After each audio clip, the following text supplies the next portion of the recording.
All right, guys. Good morning. It's just about 20 after 11. Nice to have you with us. We're live from the ASB Financial Studios and Fly on the Wall Productions, Main Street, Barrie. Nice to have you on board. Thank you so much for tuning in and being part of the program. Three ladies with me this morning. I know who you are, but I want you to introduce yourself. Diane, you go first. Hey everyone, my name's Diane Kinney. I'm the co-director at Circle, which is Washington County's Domestic and Sexual Violence Agency. All right. Alex, you're up next. All right. Hi, everybody. I am Alex Johns. I am the president of Courtney'S Allies, a nonprofit right here in Barrie. Kate. Hi, I'm Kate Root, and I am the vice president of Courtney'S Allies. All right. Tell us, first off, we're obviously going to be talking about what you have coming up on Sunday the 2nd, but I can't believe that it was a year ago that we had you in here. Tell us about Courtney's Allies. What is it? Any of you? So it's basically just like an advocacy group that we formed after our friend Courtney Gaborio was murdered in 2018. And it was a domestic violence situation. So what we've done since 2018 is we've done a lot of fundraising and just kind of trying to raise awareness in the community with a goal of not having this happen anymore. And we also provide assistance to organizations such as Circle, where they don't have the time and effort to do fundraising. So we're kind of, the fundraising group for different organizations throughout Vermont, like Kate said, to help raise awareness, but to also help raise funds and help assist these organizations where they're kind of lacking funds. Yeah. Exactly. Yeah. Every year you provide Christmas stockings Yes. to They were all of the purple. agencies. Never seen so many stockings in my life. Lots of them. And are you going to be doing that again? Yes. We are. We were just talking about it this morning, and we're just... Normally around Thanksgiving time, we start to gear up for the stockings. Yeah. Okay. So how can you get those? How can you get those? Well, we just basically, what we do is, in the past, we've asked different shelters and organizations the things that they need or the things that their inhabitants need. And then we will put those items out into the community and say, hey, we need, 15 things of shampoo or, Sure. gift cards to here and there. And so people will then go out and pretty much stuff a stocking and give them to us. And then we distribute them to the 10 shelters in Vermont. Okay. And we try to make it more catered towards the people that are in shelter, their kind of wants and needs, more than the shelter needs, because no one wants to get a roll of toilet paper for Christmas. Sure. So. Right. Yeah. Right. Great point. Great Yeah. point. Exactly. I can't believe it's 5 years. Wow. It's 4, but Well, it's our been fifth 4 walk. years. Yeah. So Yeah. it's been 4 years, but it's going to be our fifth 5K. 5K Yeah. that we've done. Yeah. okay. So this annual 5K run and walk is going to be on October 2nd, Yes. State House lawn. Yes. In person. The past 2 years we were virtual because Yes. of COVID. So we're very excited to be back in person this year. Was it really a year ago that you were on the air? Yeah. Yeah, it's crazy. Wow. Time flies Yeah. when you're podcasting. That's amazing. Yes. Yes, it Time does. just flies, period. Oh, all right. So registration's at 9:30. The race is going to go off at 10 o'clock. Mm-hmm. What's the deal? You can run or you can walk. Yeah, whatever you want to do. Okay. What's it cost? What's the registration? So it's $30. That includes a T-shirt. We really made some snazzy, comfortable T-shirts for this year. And then the funds that we get from the walk are going to be donated to Circle and our Courtney Gaborio Memorial Scholarship at Lake Region High School in Barton, Vermont. That's amazing. Diane, what do you say about all this? What do you think about this? I think it's wonderful. We support Courtney'S Allies as much as we can. That's why we wanted to come on today. And this year we tried to, combine events because the same day we will be on the State House lawn all day with what's called the Clothesline Project. Yes. So the Clothesline Project is a way for survivors to express their emotions and their rage on T-shirts. We provide the T-shirts and stuff, and folks make them, and then we will have them strung on clotheslines on the State House lawn. On display. On display, like an art installation for folks to come and view. It's a very, very emotionally and power-packed. Yeah. There's a lot of symbolism here. You're airing out your laundry. Airing out the laundry, yes. Wow. Yes, and it's a way for folks, because people don't realize how much this happens in Vermont, in Washington County. Yeah. Like Courtney, it was devastating because Courtney was someone known in the community. The person who murdered her was well known in the community. It was a really difficult situation. Yeah. We've had murders since then. We will continue to have murders. In Vermont, 53% of homicides are domestic violence related. Say that one more time. In Vermont, 53% of homicides are domestic violence related. More than half. More than half. More than half of homicides. So it's a really safe state if you're not female. And a lot of this is just it's hidden. It's very Absolutely. private. This can happen to anybody.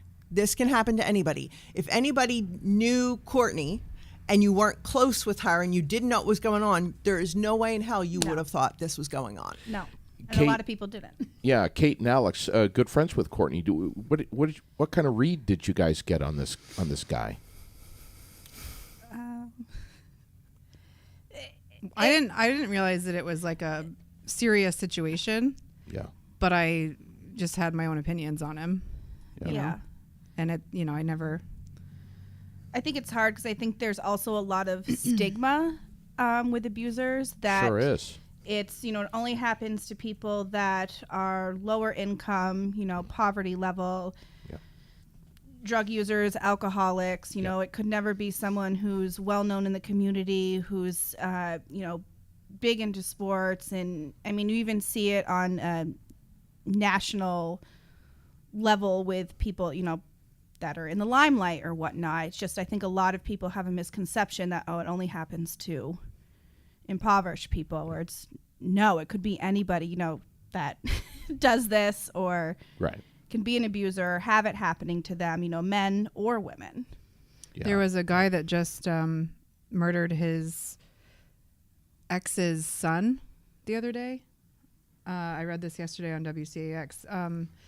This woman had a restraining order on her ex, and her son went to her house or camp or something to go change the locks out, and the guy was there and he killed her son. Mm-hmm. Yeah. So it's just... Or even the case in Berlin where it was a cop. So you never know. Right. Yep. Yeah, that's 2 years ago now? Yeah. Yeah. It's a daily. It's daily, and that's just the stuff that's hitting the press. And it's the stuff that's physical. Yeah. So many times an abusive relationship won't even have physical violence in it, but it will have coercive control. It will have lots of intimidation, isolation, total put downs, financial abuse, all of those kinds of things will occur before there's physical violence. And almost none of them are illegal. Mm-hmm. So it becomes really difficult. An abuser will kind of create a base of abuse that, just builds on each other before there's physical violence. And once it has escalated to the point where the police are involved, it's been going on for a while. Yeah, it's been going on for a while, and that particular story can be hushed as much as possible in our community. Oh, absolutely. I mean, you were just telling me, Diane, that Circle has a safe house right here in our community, where folks can go and get some respite and some relief and kind of take the first steps of cleaning the slate here and figuring out how to proceed. Yeah. With life, with everything. With everything. Yeah, because it's walking away from your whole life. You know, most of the time when folks come into our safe house, it's because they have gotten to a point where they can't function or they can't just manage what's going on anymore. There's lots of physical violence, or there's physical violence once in a while, but the physical violence has gotten so scary that they know that they need to leave. So the safe house is in an undisclosed location. Confidentiality is super important. When folks come in, they know that they can't tell anybody where they are. They can't tell anybody who else is at the safe house. Yeah, right. And it is purely to keep people physically safe. Has social media been a frustration for Circle in regard to keeping one's name private? I think social media has made it much easier for abusers to abuse. So there's lots of ways. When somebody comes into our safe house, we encourage them to turn off their location, to not use social media as much as possible, or to create a brand new social media account. Because with the technology the way it is today, people can be found. And it makes it really, really difficult. Every now and then, I'd like to go back to the days where in our shelter we had a payphone on the wall. Yeah, right. This 30 years ago, we had a payphone on the wall, and if you wanted to call, the person who was hurting you, you use that payphone. Yeah, I don't blame you for feeling that way. Yeah. Diane Kinney from Circle, which is a 501c3. Yep, a nonprofit. And Alex, you were just saying that Circle doesn't have the time to do some real structured fundraising. Right. You guys said we're going to do it with you. Yes. And for you. Yeah. I volunteer for the Circle hotline, and I'm usually the late shift, so I don't get many calls. But the times I haven't been, I've gotten quite a few calls. So I can't imagine the amount of calls that they're getting during the day. Yep. And being able to field calls and then also offer support to survivors. And then I don't know how it'd be humanly possible for them to try to fundraise on top of offering that emotional support. Yeah. We have 6 full-time folks and 4 part-time folks.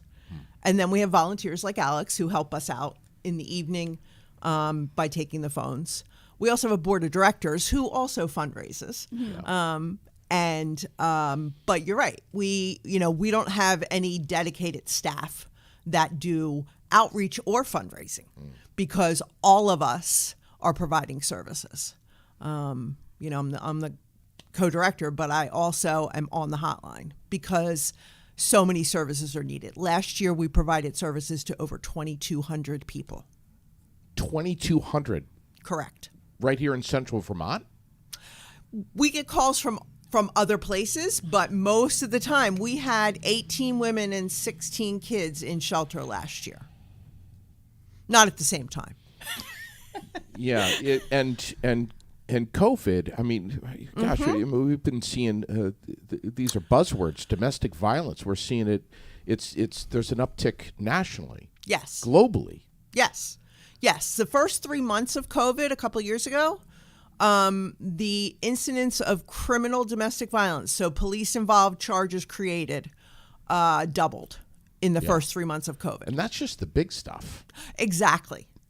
That's the big stuff. That's the stuff that people called the police for. Kate, Alex, tell us, if you can, about your friend, a little bit more about your friend Courtney. What happened? When was this? And what the story was?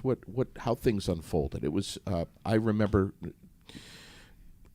some of it being in the media, but can you share that story, or is it?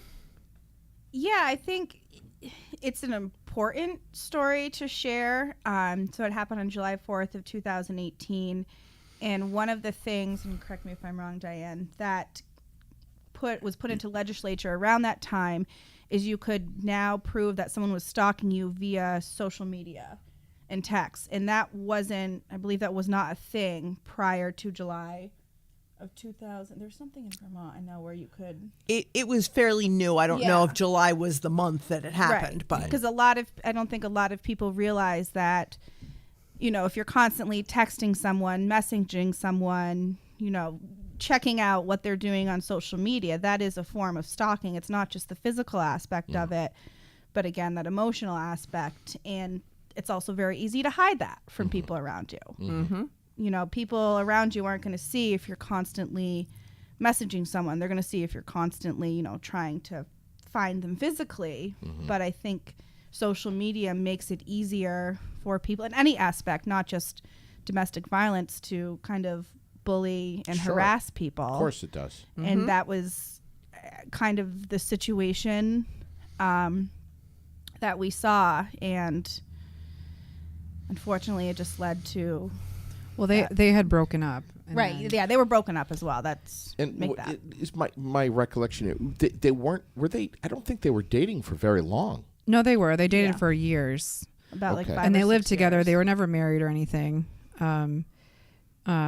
So 5 or so years. Yes, and then they'd broken up, and she had moved out, and that's when her and I had moved in together. That's And right. Yes. Yeah. And Diane can say that the most dangerous time for someone is when they leave the relationship. Right. And that's why a lot of people Yep. stay in the relationship and don't leave because of that fear. Right. Yep. Getting their stuff out. Right. Well, not just that, but it is when the abusive person recognizes that they're losing control. Yeah. So then the ante has to be upped. Yeah. Almost always, when you hear a murder-suicide, it is when someone is either thinking about leaving or has recently left. That was the same case with the murder in Berlin a couple years ago. That was, the woman had decided she did not want to be part of this relationship anymore. Yeah. That's when murders happen. And we had moved in together October of 2017, and this happened July 2018. So not even a year after. So you can see like how So you guys had been living together for 8 or so months. wow. And then what did she do? She went back to her old apartment, or he came to Came your to apartment. our apartment. Yeah, yes. he came to the new He came to apartment. our apartment. All right. It's very, you can figure out where people live pretty easily. Yeah, and But- he shot Yeah, he her. wasn't invited. No. He No, shot he was her, not and it was invited. like middle of the afternoon, wasn't it? No, It it was was 7 morning. a.m. 7 a.m. And not to be graphic here, but she was still alive and crawled out of the house and was trying to get help. Yeah. Did he take his own life? Mm-hmm. He did. Yeah. Wow. What a sad story. Yeah. So that's what fueled Courtney's Allies, and for a group of us to come together and say, how do we help this, what's going on, not in our community, but worldwide, because it's one of those situations that you never think is going to happen to somebody you know until it does. Until it does. And then Absolutely. when it does, you're left not only with the grief of having to deal with it, but also the anger that comes along with it as well. So we kind of band together and said, how can we help, and how can we bring awareness to this? Because a lot of people, when they hear domestic violence, they say, "Ooh, I don't want to touch that or stay be away from involved it, in yeah. that," and that's kind of like an icky Well, word. the other part is that people don't want to think it can happen to them. Right. Or Right. don't want to think Right. they know someone. The who's- media, the first thing the media says is, "Oh, there's no threat to the public." That's my biggest pet peeve, because it's like women and people that are hurt in these relationships, they're not part of the public. Yeah. Sure. There's Yep. a threat there still. Like, there's a threat that no one's going to learn anything from this situation, Sure. and it's going to happen again, and it does happen again. So the media, the whole way that the media addresses this subject is very frustrating. Like, when it happened to Courtney, it was like the community and the media rallied around both of them, and it's like, this is a choice he made. He didn't have to make this choice. And so that's why we said we've got to do something, because like, excellent point. Yeah. there's no one standing up for her at this point. There's nothing to be done for her now. So it's like, we've got to do something. And being really clear that this is a choice. This is not anger out of control. This is not a mental health issue. This is someone making a choice to hurt another person in order to maintain control. You know, often they're like, oh, they just need anger management. No. They manage their anger incredibly well. Because most times, if I say, so does he beat everybody up at work? Oh, Right. no. Yeah. Is he somebody that has lots of, aggravated assault charges? No. This is someone who only hurts in the house. Yeah. Oh, we would have never expected that from him. Oh, there's Right. no way he could have done this. She must have triggered him to do this, or what did she do to deserve it? That kind of thing. Yeah. That kind of talk. And is nobody like- ever deserves to be hit. No. Yeah. No. This is a systemic failure on so many different levels. I mean, where are all his family and friends that were missing the read on him? Where was, what kind of help was he receiving or not receiving? I mean, it's just this is a failure in so many ways here. Yeah. I think it's just also needs to be people taking accountability if they see something like that and call it out and Exactly. say, look, I see you're doing this. And again, you don't always see it, but if you do see it, say, what's going on, instead of just, oh, I'm not going to get involved in that, brush it under the rug, move along with my own life. Yeah. So who is Courtney's Allies? Is it just the two of you? No. No, we have a board. Yeah. It's been like kind of ebbing and flowing, but we have a board. How many people do we have now? Like We 8? have 7 on the board, but really we say, it's Courtney's Allies isn't just who we have on the board. It's anybody that knows someone who's been in an abusive relationship, is an abusive relationship, knows someone who is a survivor, knows someone who is an abuser. Yeah. It's anybody. We're trying to advocate for anybody. And, again, men can be abused as well. So I don't want to, come across that, oh, it's just, we're only advocating for women. No, we're advocating for anyone that is in an abusive relationship. So I'd say Courtney's Allies is anybody. Courtney, It's like, when people in like the LGBTQ community call themselves an ally, it's that kind of idea. Yes. Understand. Diane, domestic violence that Circle deals with, but also sexual abuse, sexual assault. Yes, both. Okay. They're intertwined. Yeah. Very often when someone is being physically or emotionally abused, they are probably also being sexually abused. Okay. And it's very hard to talk about. What about kids?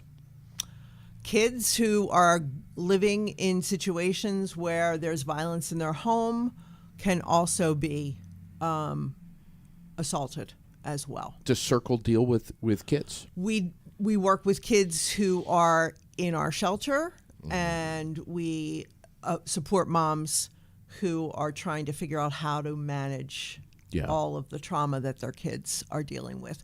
So we don't provide services to kids without their moms, but we will work with kids who were working with their mom. If this episode of Aired Out is resonating with you, we encourage you to share the podcast, tell your friends, click a like, drop a comment, but most importantly, share it. As we say, real, raw, relevant, relatable, responsible. That's kind of what we hang our hat on here. We're attempting to do that again today with Diane Kinney from Circle right here in Central Vermont, and Alex Johns and Kate Root from Courtney's Allies, who is hosting their 5th annual 5K run and walk fundraiser on the State House lawn. yes, sign up. Yes. Sign up. Sign up. Yes. Yes. And And I've got the link right here. I'm going to drop it into the comments section. But yeah, you're looking for more people to get registered. Yes. We do not have enough people. We need to have more people sign up. So, And I also would like to thank, this event that we put on every year would not be possible without sponsorship. We also, we do fundraise, but we don't have the fundraising to put on, or the funds to put on an event like this. Mm-hmm. So we have a lot of sponsors, and we have quite a few corporate sponsors this year. So I would just like to thank them on the podcast. Please do. So we have Greenlight Real Estate. Yes. They're out of Montpelier. They have an office in Barrie and Northfield as well. Then we also have Wells Fargo Advisors Financial Network, which is Awesome. also in Barrie. Yeah. Red Hen Bakery. Great Love Red Hen. pastries. Middlesex. Yes, they're in Middlesex. I drive all the way there to get their ice lattes. They're Oh, so yeah. good. Oh, yeah. We also have Poulin Building Materials in Hardwick, AR Market right down the street, Yeah. Portland Glass, CNC Market in Barton, Fecto Homes, and Central Vermont Chiropractic. Those are all of our Wow. corporate sponsors for this year. Yeah, Good so we'd like to job. thank Good them. job. Thank you Good all job. for helping make this event possible. And for really saying this is some important stuff here, Yeah. and we're going to rally with them. I think it says a lot when you have course. a company, corporation that's willing to stand behind you and your mission and say, we believe in what you're doing and we want to help you make a Yes. difference. Yeah, and then I've never had anyone that I've approached for it, turn us down, and I've had some people share connecting stories and stuff. So it's really nice to have these sponsors help us out. There's going to be survivors who are going to be speaking at the end of this 5K, right around With Circle's event. Yep. yes, Yeah. right around 2:00 or so in the Yes. afternoon, Yes. during the Clothesline Project. Correct. Do we know who these speakers are? Not yet. Will you be speaking? We'll probably be introducing the event, yes, Okay. and talking a little bit about what Circle does. Yeah. So, yeah, we're going to be there all day long. So it would be great for folks to come out and visit the Clothesline Project and see, bear witness. And it's open to the public, right? Yep, open to the public. We're hoping as many people can come as possible.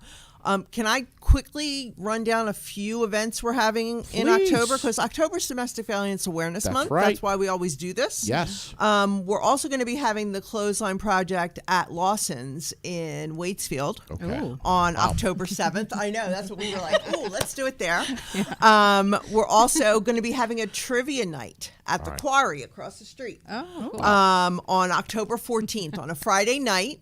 So come, do, and domestic violence and sexual violence, it's hard to make it fun, but we try to make it fun with our trivia. It's a Jeopardy style trivia, and our staff it's a way for our staff to have a good time creating all these questions. The other thing that you might see around town, around Barrie and Montpelier and other places in Washington County, is we will put out purple boxes that will have a list of the things that we need. We talked about our safe house earlier. We run through dish detergent and paper towels and toilet paper like you cannot imagine.